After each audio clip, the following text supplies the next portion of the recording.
Hello there. This is Dr. Penn. This is part two of my mental health and wellness saga, I guess. I wanted to talk to you about what happens in your body when your body is not well. Uh, Once again, my story comes because I was in the military, and while I was in the military, I got pregnant. I had a beautiful baby. He's now a grown person. And during that time, prior to me having this beautiful baby, I had women issues, and these women issues, I had heavy flow, and it didn't seem to be significant to anybody but myself.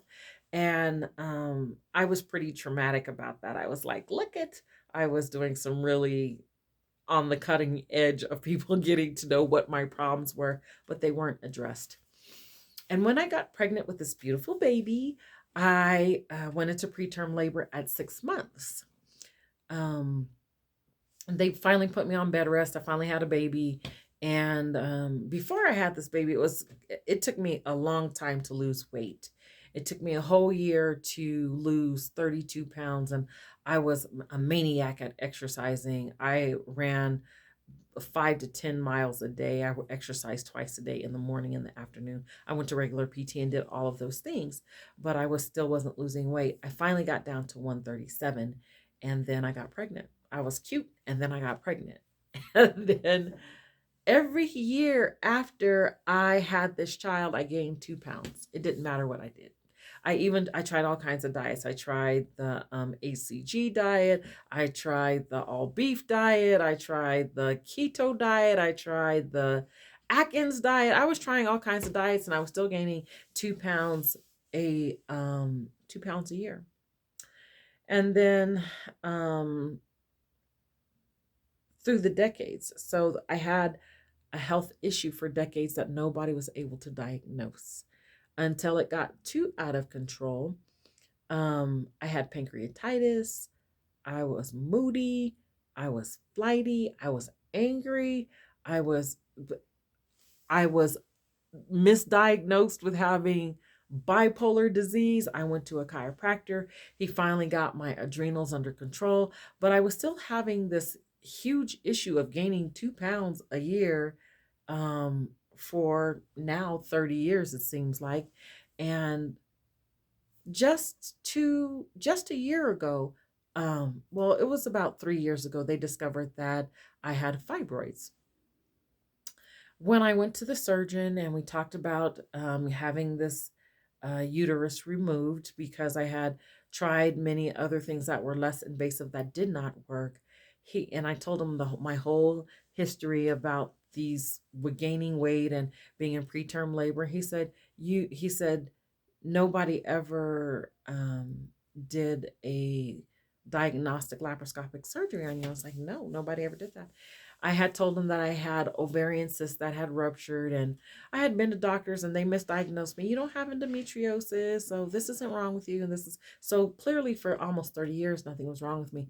But I had a lot of mental breakdowns, and I became suicidal. I just was, I had a lot of problems. I seemingly had a lot of problems until I was diagnosed with fibroids. Then something started falling in line, but that still didn't resolve my issues until I had surgery. And so last year, I'm coming up on a whole year of not having a uterus, but they took my uterus out because I had such huge fibroids. It was pressing on all of my internal organs.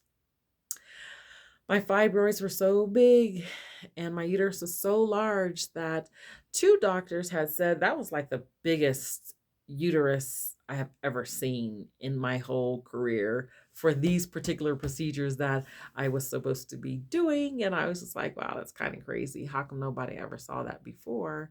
And then they misdiagnosed that as well, the size of it. They said, oh, your uterus is about the size of a person who's um, 16 weeks pregnant. When the surgeon got in there, he said, your uterus grew underneath your diaphragm. It was pressing against your lungs. So for 2 years, I kept saying, I am having trouble breathing. I was very athletic. I couldn't go up a flight of stairs. I couldn't weight bear anything. Every time I came home from work, I would just lay down. I was practicing chiropractic. I was sleeping in between patients, and I did not have good mental health and wellness. So, my message is a long message. I mean, it's 5 minutes, and we know that everybody in the world has ADD, H, attention deficit or disorder. I'm saying to you, not all mental health problems come because of trauma or drama for that matter, but they come from a place that sometimes your health is affecting what your mental health is doing. So, while not being able to breathe and being anemic, I was lacking nutrition in my life. So, sometimes if you think that you have a mental health problem and you're trying to get down to the root cause, understand it could be within your body and not necessarily in your mind. May is Mental Health and Wellness Month. Check in on yourself, check in on your friend, check in on your family member. And if nobody has told you today, I am so glad that you are here because you are affecting this world that we live in. And I hope you have a great day. Thank you.